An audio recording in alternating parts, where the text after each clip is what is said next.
All right, so when you're trying to simplify a radical like this, you're trying to get the lowest number.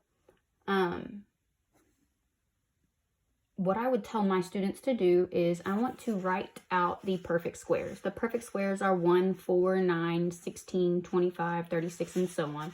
I would always have them write these out. The reason we do that is because they, when we're having a square root, we're looking for perfect squares anyway, so that we can bring them out. Our goal is to always take this number here and make it as small as we can get it to be.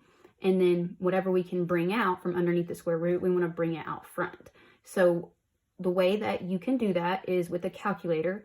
You could take 240 and basically divide it by these perfect squares. So we have 240. I want to start as high as I can, or start high first and then work my way through these numbers, because that's going to give me the smallest numbers left inside.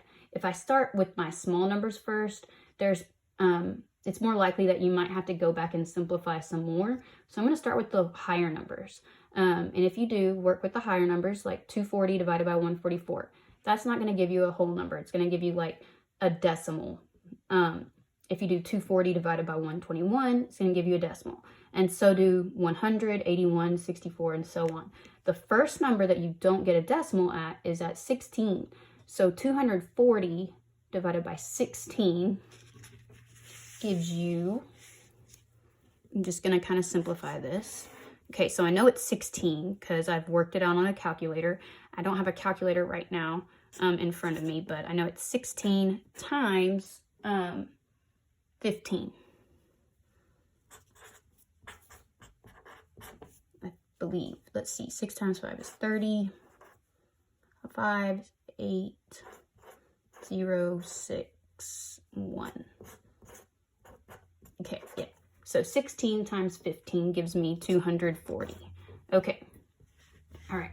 So now that I have a perfect square right here, this is 16. Remember, this... Okay, so right here at this point, I've got 16 times 15. Remember with the other one, what I did was I basically broke down the x's and the y's and so on. So what I'm going to do is I'm basically going to break down 16 into 4 times 4, which is what we found over here. So 16 can be broken down as 4 times 4. And 15, that can be broken down as 5 times 3. Now we're still working with the square roots. So even though we're not dealing with letters, we're dealing with numbers. So anytime we have two numbers that are the same, we can also pair them up. And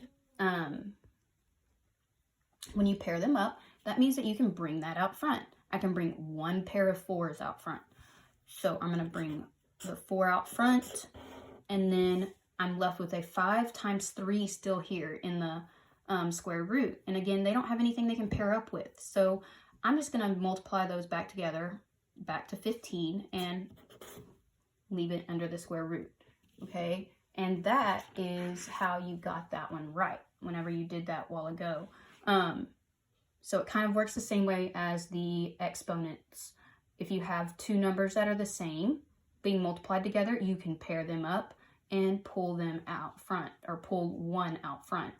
And if you also did the square root of 16 in your calculator, if you just typed in the square root of 16, it's going to be just 4.